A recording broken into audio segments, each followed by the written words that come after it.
Hi, welcome to the channel. If this is your first time here, welcome. For those of you who are returning, welcome back, welcome back, welcome back. So let's get into it. Let's find out what's the guidance, the clarity, and the insight that is coming forth for you. What do you need to know? Okay, and so before I start, during the meditation, I heard, and this could have something to do with the message. It could not. It could just be a message for someone who's listening. Take it as it resonates. I heard offspring. Offspring. Not a word I usually say, right? When I looked it up, offspring is children, like children, kids, something you've birthed, right? For some of you, this could be you literally having children, something about your offspring. That's for some of you. For some of you, this offspring represents your creative things you're birthing. So some of you have something creatively you're birthing that's like an offspring. It's your baby, it's your child. Some of you, there's something about your offspring. I didn't get a very negative or positive connotation for this. It actually felt very neutral. So, what that's giving me is that it's about the perception, right? I saw this in a multitude of ways. When we think of our offspring, most of us tend to think very fondly, right? It's a part of you, it's something you've birthed. Even creatively, you've given it thought, you've put energy into it, you've birthed it, you've taken action upon it, right? Sometimes there comes a point when even the things that you've birthed, so how I saw this was creatively, and it reminded me of this video that I was watching, and it was a young lady, and she had put her all into this pastry or bakery business, right? And she was profitable. She was, let me clarify that. She was busy, right? So, in the process of her being busy with the salon, she was a new entrepreneur. So, this is like being a new parent. This is your new, it's new territory for you, right? In the process, she was building the business. However, she wasn't, so it was like in the long run in the story, long story short, she didn't have the financial know how, the insight to manage it, right? But she kept going. She took out the loans because that's what we're taught to do, right? You don't give up on something that you believe in. You don't give up on it. There could be, you just got to go a little bit longer. You just got to hold on, right? It could be very saddening, very breaking to give up on something that you believe in. Take that even as a parent. Whoever wants to give up on their child.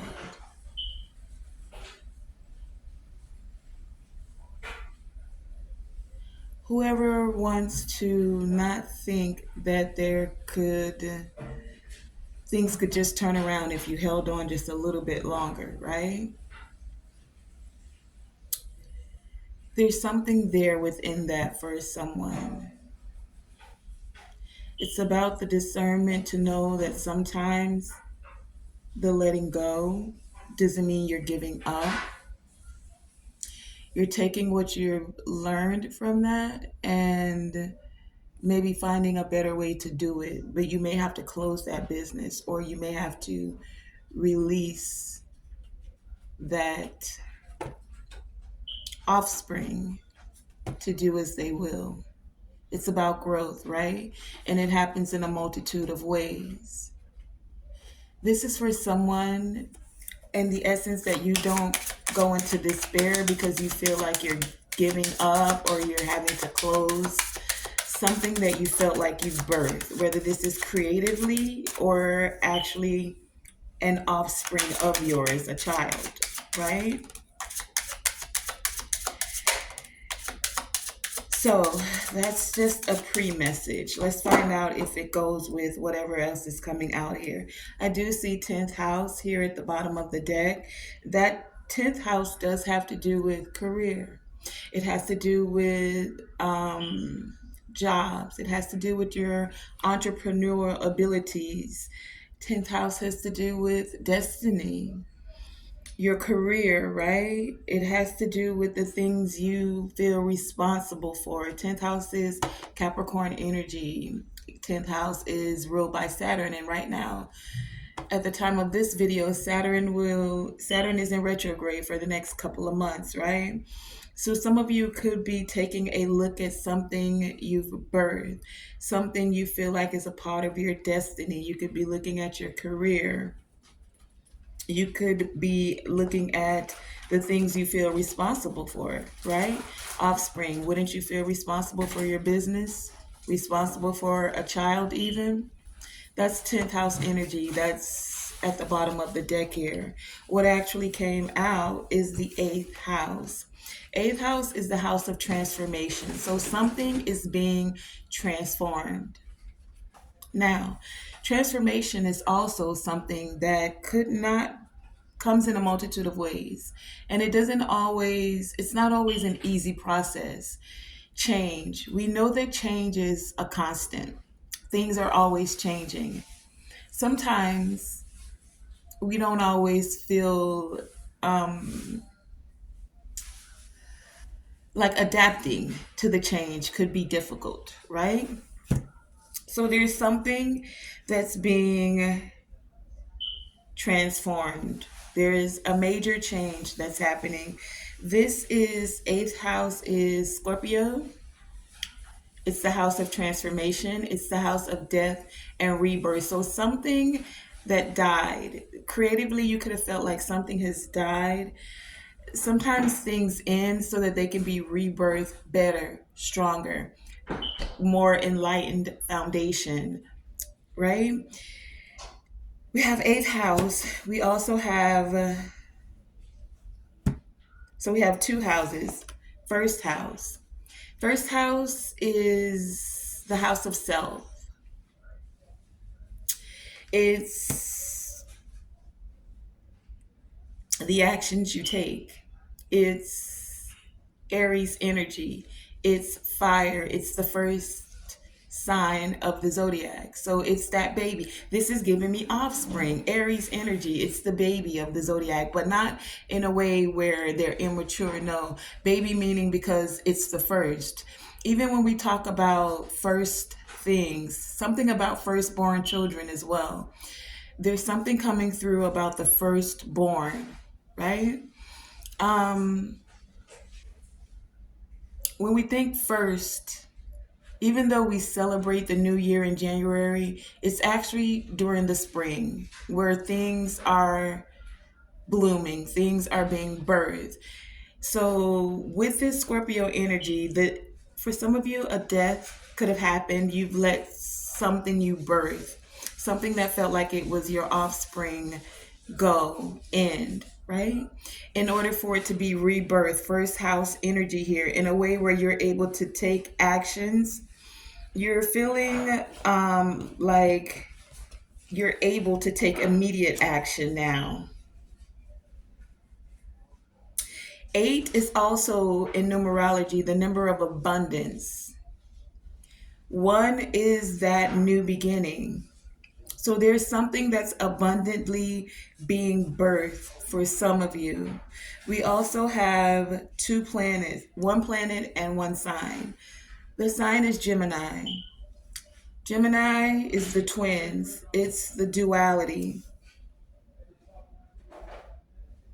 It's also ruled by Mercury. So there's something with communication.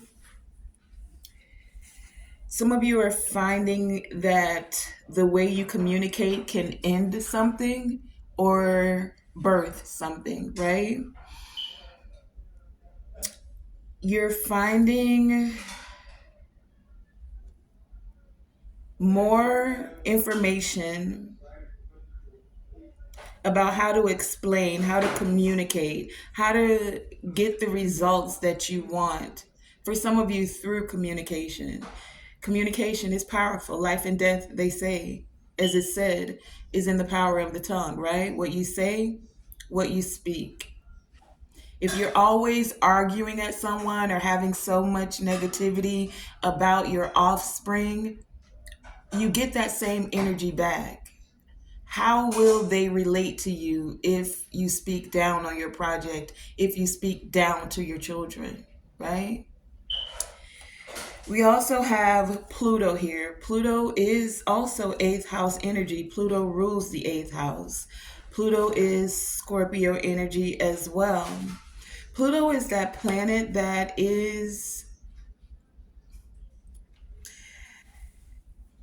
so I've read. Now, don't quote me on this. Look this up for yourself if you feel so led. It's a small planet. So small but powerful is what I'm hearing, because it is a powerful planet. When it comes through, change happens, and it happens dramatically, drastically. Transformation occurs, right? So the thing about Pluto is it's a very slow moving planet. The change doesn't look like it's happening. You may have given up on this offspring, on this project, on these children even, and then the change happens suddenly, quickly. Mercurial energy, Gemini, fast, wind, swift. So when the change happens, for some of you, it could feel like it happened suddenly, but it's just been building up the power. Pluto is power. And when it hits, does it hit with power? So this is a powerful transformation for some of you, especially with this first house energy. It's like the love you love. It could be about love. Learning to love yourself, to take actions within yourself, is allowing for a more abundant change to occur for you, especially when it comes to communication and for those things that you've birthed, right? So let's get deeper into this and find out a little bit more about this eighth house energy. The eighth house is also about using other people's resources. It's about resources.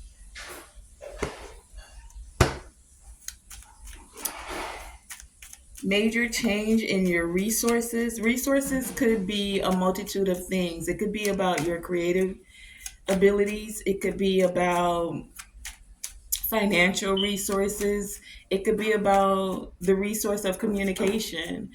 Um, One of the things when it comes to communication is it does move a lot faster as where we're at today, right?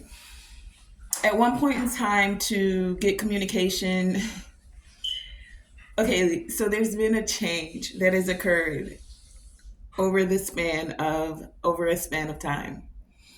At one time, word came by boat, and that was a long way to communicate. And then they created landlines, and that got the word through quicker. But you still have to wait till the person was home or available, or until they checked their answering machine. And now we move even faster with cell phones, where someone feels entitled to your time every time because you have that cell phone constantly in your hand, in your pocket, or with you, right? So the communication aspect of that has even picked up. At one point in time, you had to wait till the person was home to answer the landline. Now you can be anywhere, any place, and be able to communicate. So there's something about how things are progressing at a very rapid rate here. Tell us about this eighth house energy and these resources when it comes to communication. Eighth house, what is this major change? Clarify this transformation or change. Personal power. Clarify the eighth house.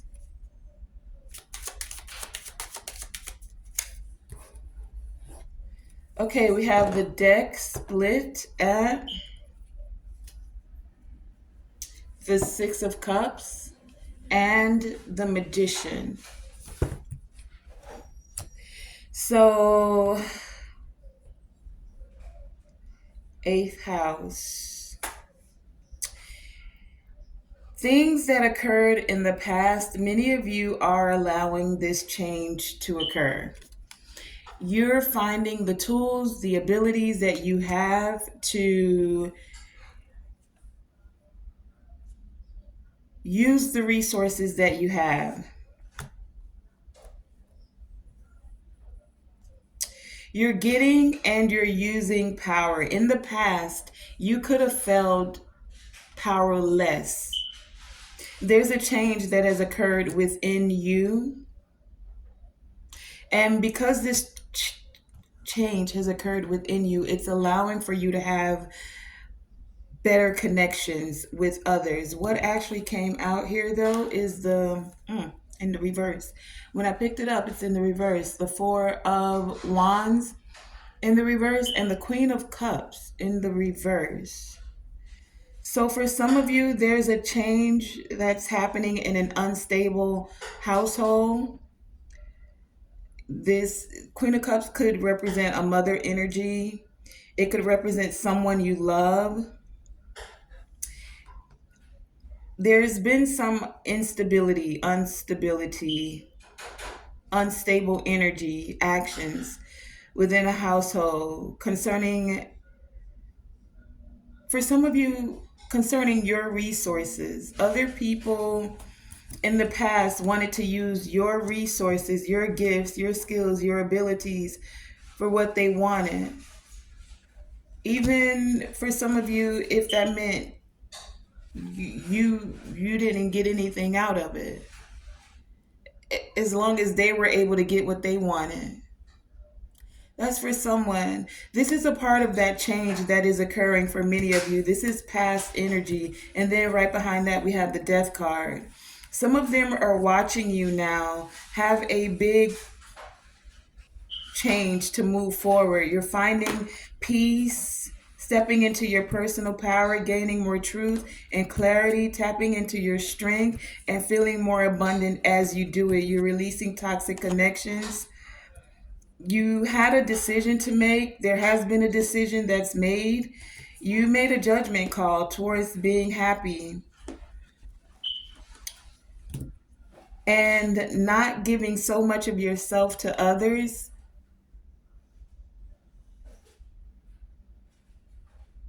because it's difficult if your cup is upside down.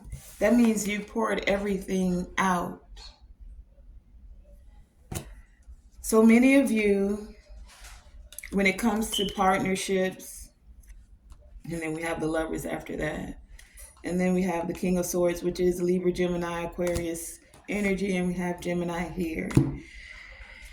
You're learning how to tap into your personal power now. When it comes to your foundation, when it comes to a house for some of you, when it comes to your stability, when it comes to those you care for,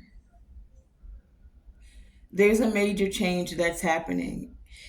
I feel like this major change is what's going to turn this right side up. In the past, for many of you, Six of Cups here at the split, this was upside down. Now you're getting and you're using the power, the tool, the skills, the abilities, the wisdom that you've gained, right?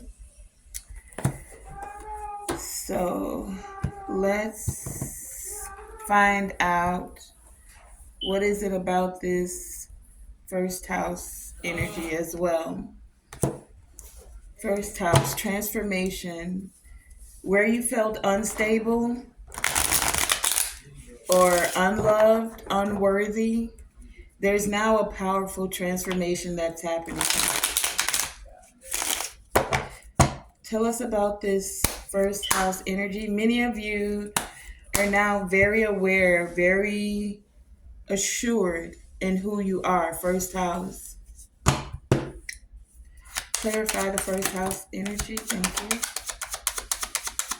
First house. Anything else? First house. First house energy. I wasn't supposed to do that, but that's okay. First house.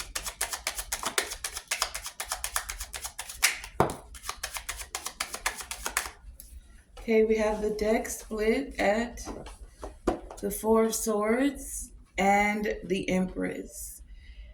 Nurturing yourself, taking time to rest, first house. The way you project yourself to the world, to others. Many of you have tapped into the Empress energy of nurturing, caring, not just for others, but for yourself as well. This could have felt like a very long process. We have the Knight of Pentacles coming out with the Three of Pentacles. So it was a process, along with the Page of Cups, the Ace of Wands, Queen of Pentacles, and the Ten of Wands. It has taken some of you quite the process, a long time, to figure out when to rest, to allow yourself to rest, to not feel guilty about resting, to not feeling that you have to do things the way others would do them, right? Even when you're collaborating with others, bringing your own unique flair, your Empress essence, your essence to the group itself is what's going to allow your creativity to feel fresh and new and to flow, right? Doing something the way someone else does it is rarely ever going to really benefit you. Instead, it will feel like a burden because it's difficult to wear someone else's shoes. They could be a size 8, and you could be a size 8. And you could put those shoes on, but they may lean to the left a little when they walk, or you may have a bunion. So that same 8 could fit you, but it's not necessarily designed for you, right? So many of you are finding a way to do things in a way where it brings forth like your desires. It allows you to really take action on it, to really birth a thing, right?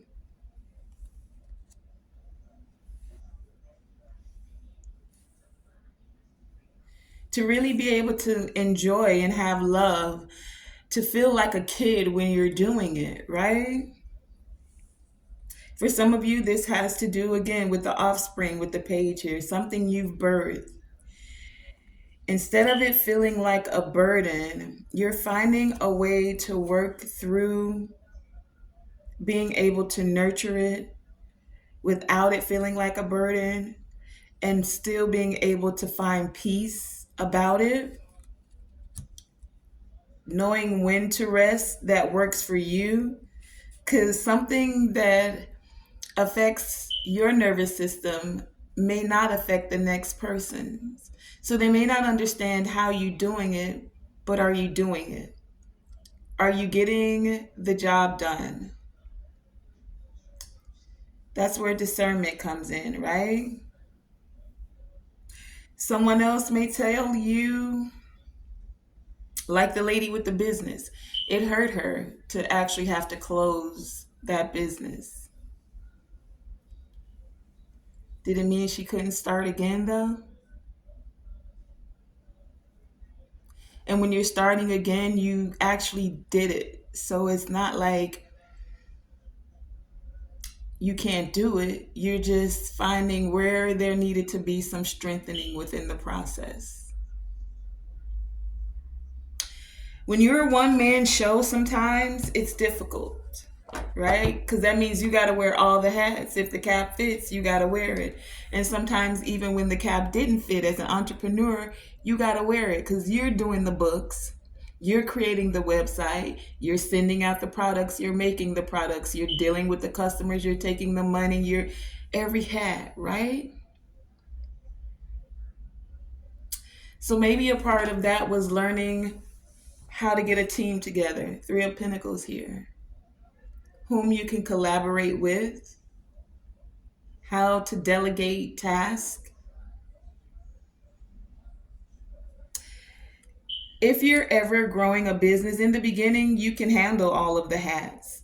But at some point, the growth does occur where, what is the saying they say? Teamwork makes the dream work. So there's something here, even in your household, I'm getting for some of you, you're the mother, you do everything. You want to take care of the kids, or it's your responsibilities. You take care of the husband, you take care of the kids. And for some of you, this could be feeling like a burden. It's time for you to really nurture yourself, fulfill yourself in whatever way, shape, or form that is for you. And if you're not sure, then this is the time to ask. Why do I feel unfulfilled in this? What actions can I take? First house here. To not keep putting myself on the back burner. That's for someone, right? It's going to take you communicating to the family, to the husband, to the children, that if you need help, you need help. That's that saying where it takes a village, right? Even though you're the mother and you handle the majority of the responsibilities, today, with both parents working outside of the home, then there also comes a point where both would have to work within the home as well to keep things running cohesively, right? So tell us about this Gemini energy. Gemini, clarify this Gemini energy. It's about what you believe and the quickest way sometimes to get things done, to get the results that you want. You can do a thing by yourself, juggling everything, or you can delegate tasks, having the children help you to do the laundry, having your husband to assist you with the lawn or picking them up or whatever it is. How do you find the way to best move forward? Definitely within a marriage for some of you. For others of you, Chariot, Hierophant here, Gemini energy. This is bringing the minds together with communication here. Your subconscious and your conscious mind. Your spirituality along with the natural things of the world. Your higher learning even with the mundane things, because for a lot of us spiritually, there's you get to balance that out, meaning what I heard was spiritual psychosis. So you don't want to be so spiritual, so caught up in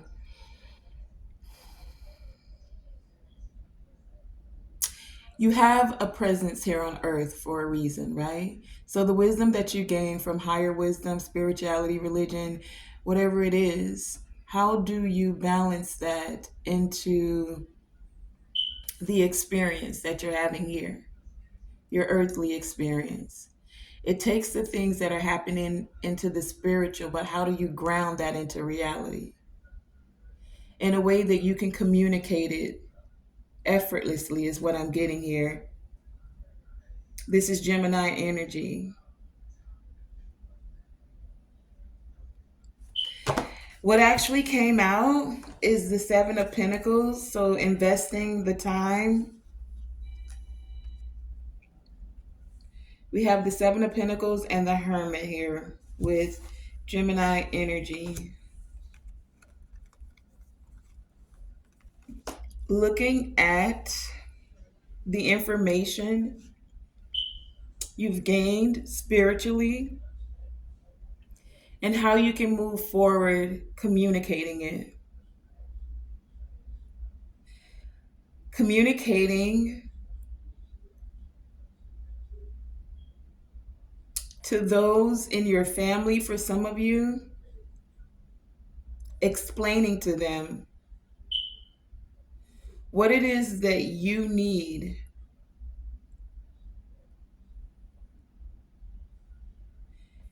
to get results in order to move things along.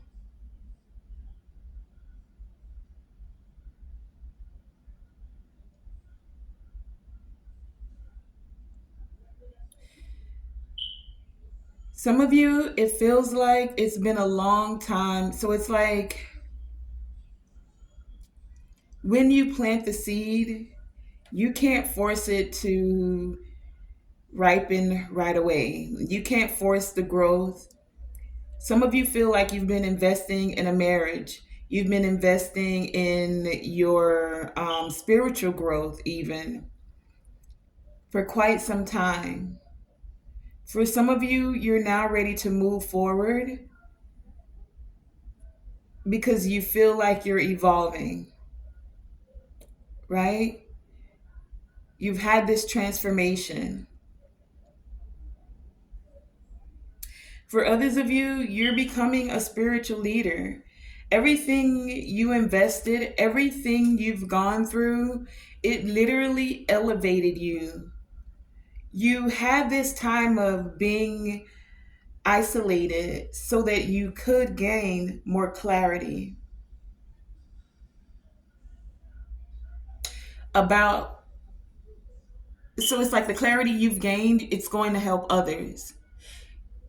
Don't be afraid of moving forward with this, even if some others don't understand you.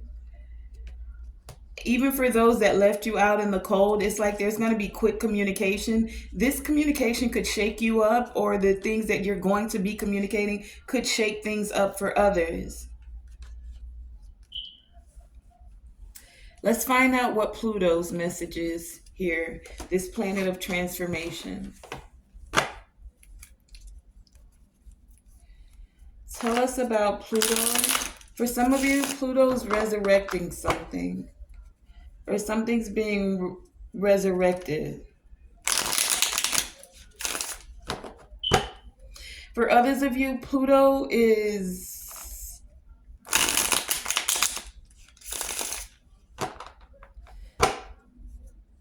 there's something, I heard the word obsession.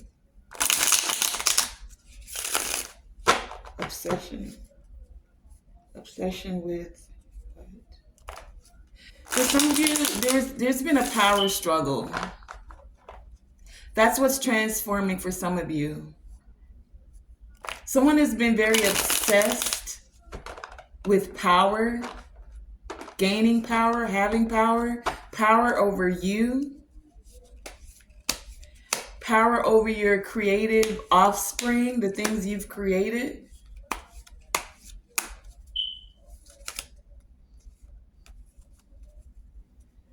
Controlling.